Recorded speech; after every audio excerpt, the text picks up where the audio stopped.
They just gave us 3 new search warrants to go over. Let's get to it.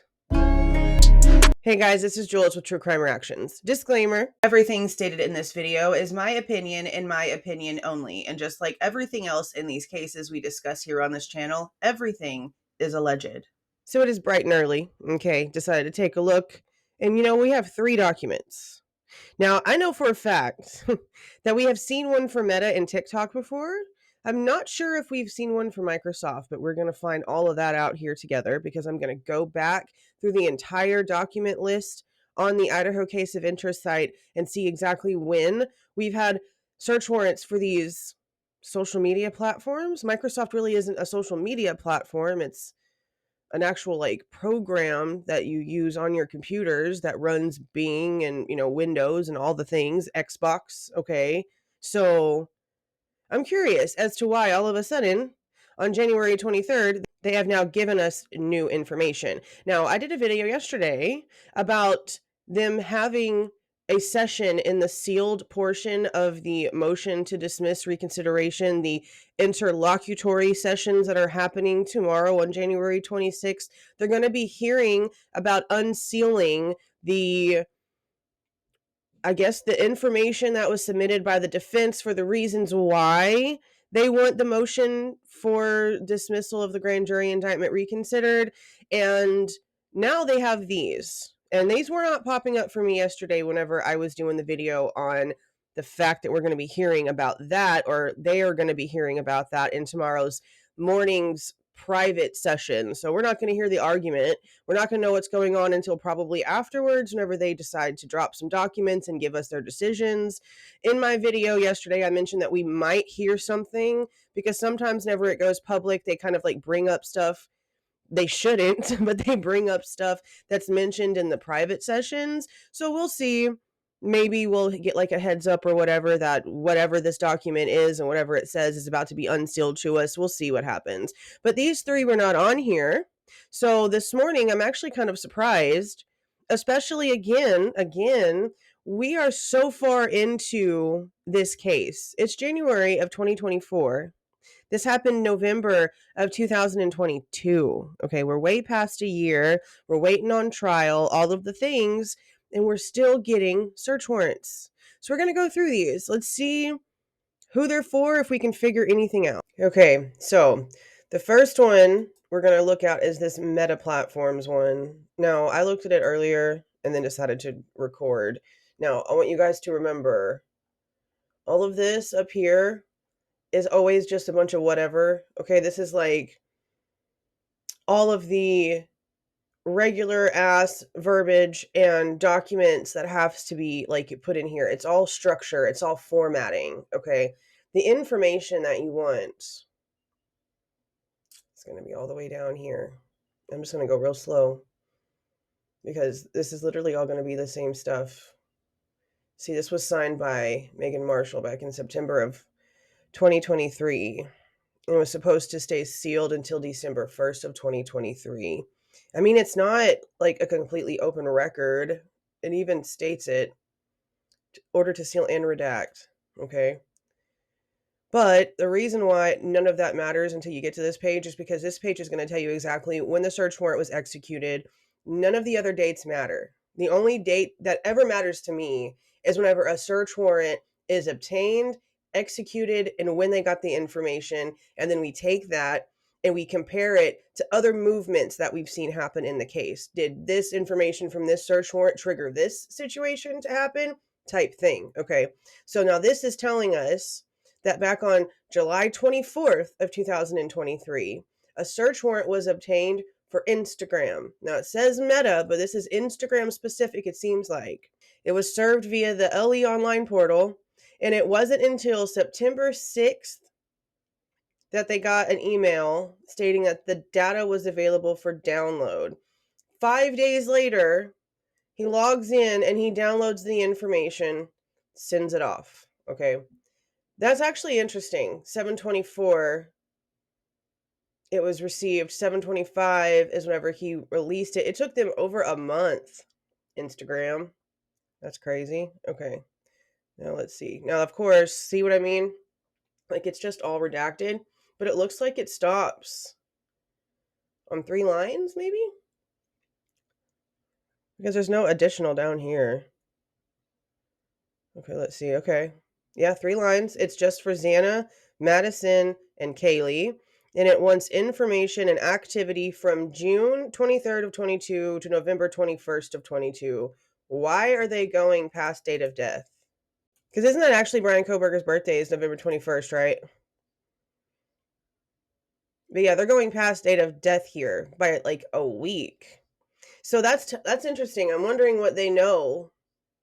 But also, what could have been done? Because aren't we also under the understanding that they still have all of the victims' cell phones?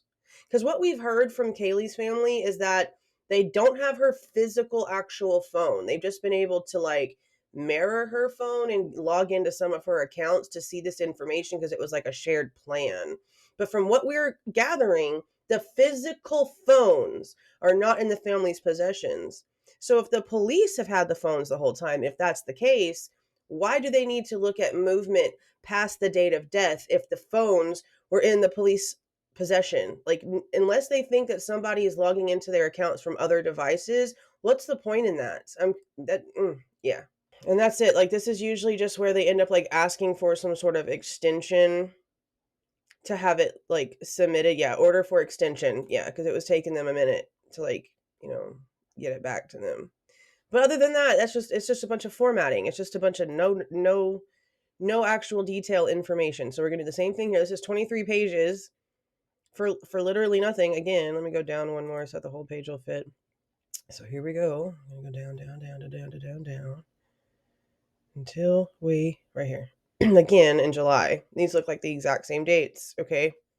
So they have July 24th, obtained search warrant for Microsoft OneDrive. Okay, that's again specific. Warrant was served same date as the other one on 7/25. Now a month later, 8/23, so faster than Instagram, but still that's pretty much a month.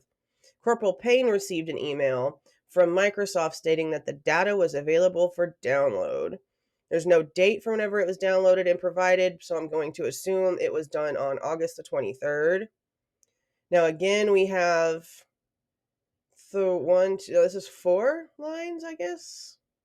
Looks like they've all been something, but they have an IMEI number and a OneDrive RES ID number. I don't know what RES ID. Is that resident ID? Is it like college associated maybe? I'm just trying to think out loud. Do not take that as fact, okay? Okay, so let's see. Okay. On or about November 13th, 22, records currently under the control of Microsoft associated with whoever this blanked out person's name is. Now, this is where I get aggravated because I don't know if I'm going to overthink this next part or if this literally is something to be looking at because they didn't redact 3 of the victims' names in the last one we just went over. They're not redacting Bryan's name. Okay. Whose name could this be then?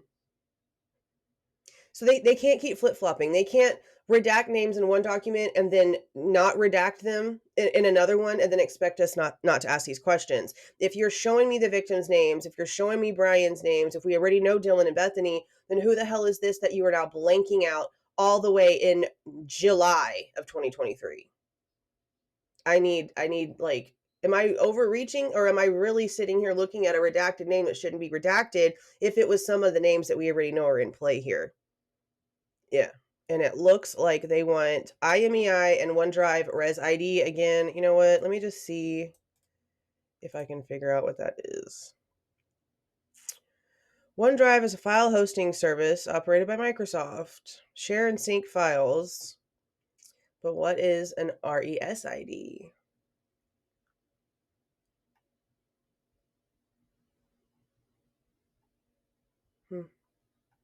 I type in, I put in RES ID, obviously, and it's just telling me like stuff about resetting. So if anybody knows what that actual thing means, because in my brain I'm thinking like resident college, because it's a college situation, and that could be wrong. So if anyone knows what a res ID is, please drop it in the comments. Okay, and this is showing that they want information on this account from January 1st of 22 to December 30th of 22. And then it states, I saw this, username, primary email address, secondary email address, connected applications and sites, account activity from, oh, and they just, okay, inserted the date here because they didn't actually insert it into the text. So someone had to go in and correct it. Okay, well, that's not a big deal then. Yeah, again. And then they have the extension. Okay, let's look at this TikTok one. And again, like I told you guys, this is all just the same. And again, like I always do, I'm going to have a link to the website, a link to the documents. You guys can go in and you can take a look at yourself, just to see that I'm not skipping over anything. It really is all the exact same everything. It's just the formatting that has to be used. Okay, right here. Did I say 2 p.m.? Okay, yeah, that's not important. Okay. Now this is, again, July. Okay, stuff being worked in July. On July 24th, a search warrant for TikTok was obtained.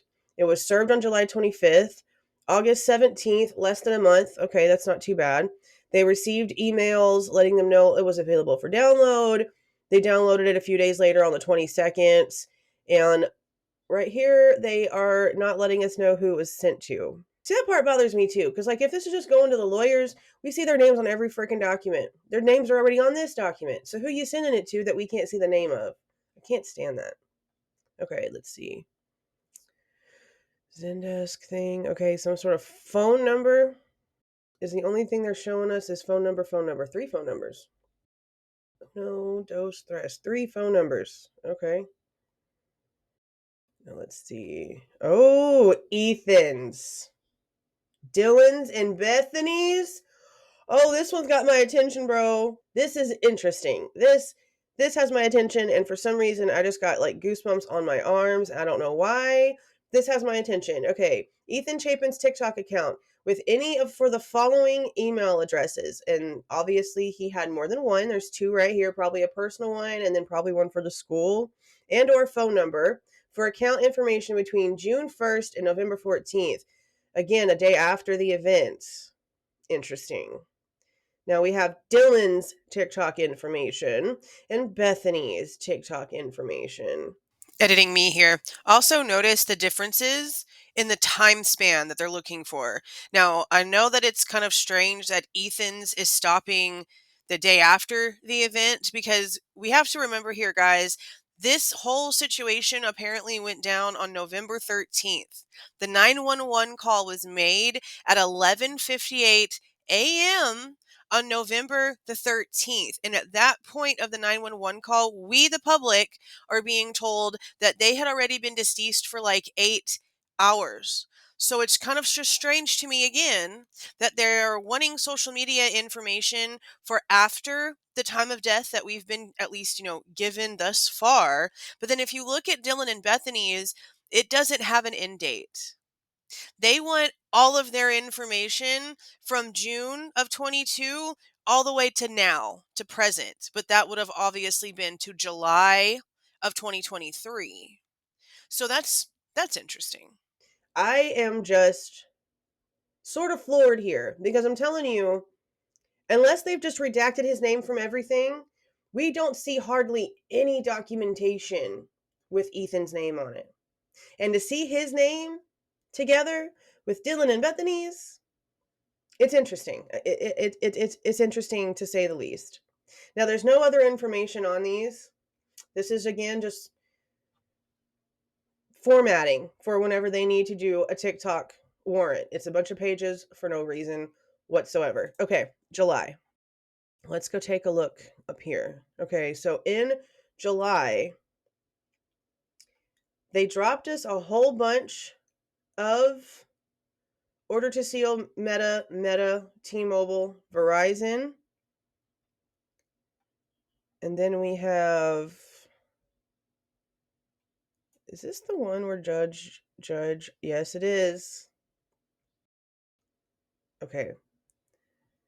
This is one of the most important documents to me, and it might probably have nothing to do with any of this, okay? But for some reason, this document is in July, and we have these things in July. So this document sticks out to me because this is where Judge literally writes in his own handwriting, the court has concerns about transport of items. That's a big deal to me. Now, transporting actual physical evidence items doesn't really mean much whenever we're looking at, social media search warrants, but it's still one of the most important documents in this entire filing, in my opinion, that was put into the file literally, like, what was that, a week before all these search warrants? Yeah. Okay. Let's see. Alibi response was also given on what date? Filed electronically on 7/24. Now, this is where he said that he was just driving around in the middle of the night,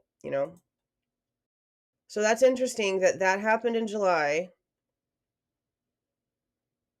and literally like the same date, the 24th, 7/24, pretty much the same date that they got his alibi response. They obtained these search warrants. It kind of makes you wonder if like this is just his public version of the alibi response, and maybe the state got something different, like something more elaborated, maybe. I doubt it, but you just never really know. We also had a hearing completely vacated on July 25th. Then they had a motion to reconsider order staying time for speedy trial. Order vacating hearing was on the 25th.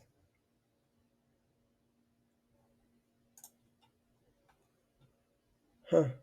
State's response. Is this the one for the speedy trial thing? No, that's supplemental request for discovery. Okay, that's another thing. They are wanting... I'm wondering if they're... Which one was that? Because they just responded to that. State proceedings motion. See, the motion to dismiss was filed on the 25th.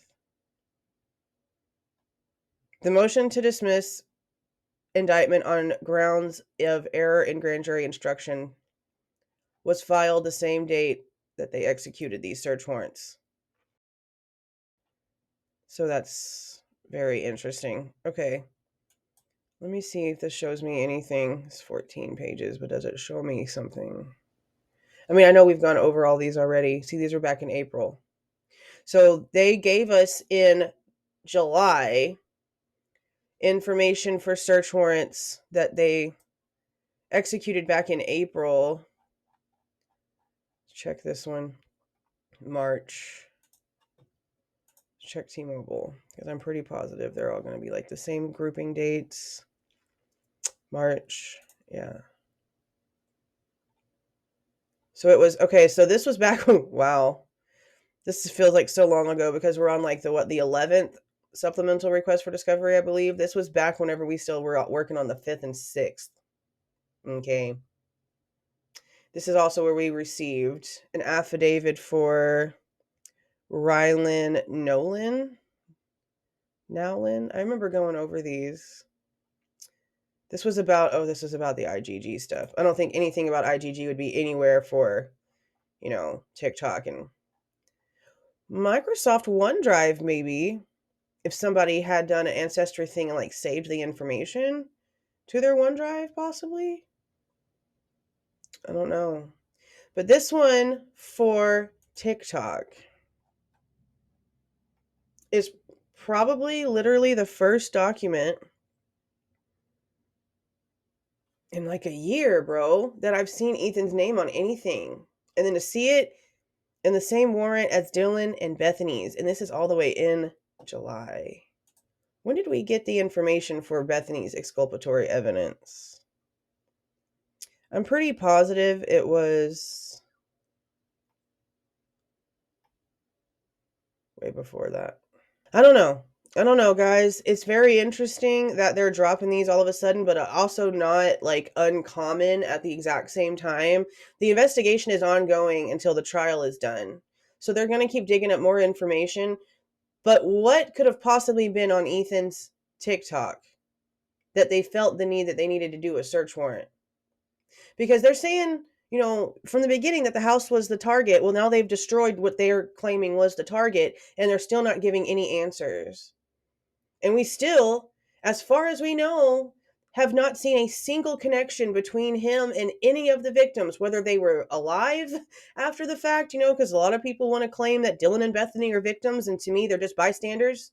Okay, nothing was attempted on them. They were treated as if they didn't even exist. They're not victims. They're bystanders. That's what they are. They're bystanders. That's it. But they've yet to show us a connection between him, Dylan and Bethany, Dylan or Bethany, him and Ethan, him and Maddie and Kaylee, him and Maddie, him and Kaylee, him and Xana and Ethan, him and Ethan, okay, him and the whole house. They haven't shown us anything. And they've allowed Ann Taylor to stand up in court and say there's no connections between the victims and my clients. That's in court record. It's all over YouTube of her standing up and saying that to Judge. That's important because there's no way that this was so perfectly executed in such a small amount of time for someone who just picked a random house and decided to go ham. Okay, that's not how this went down.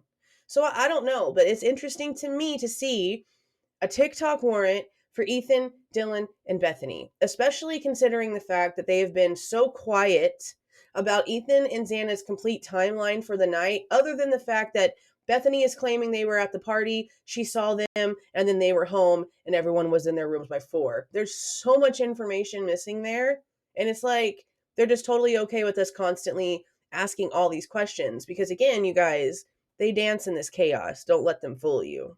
But that is it for those new documents. Now, again, today is Thursday the 25th.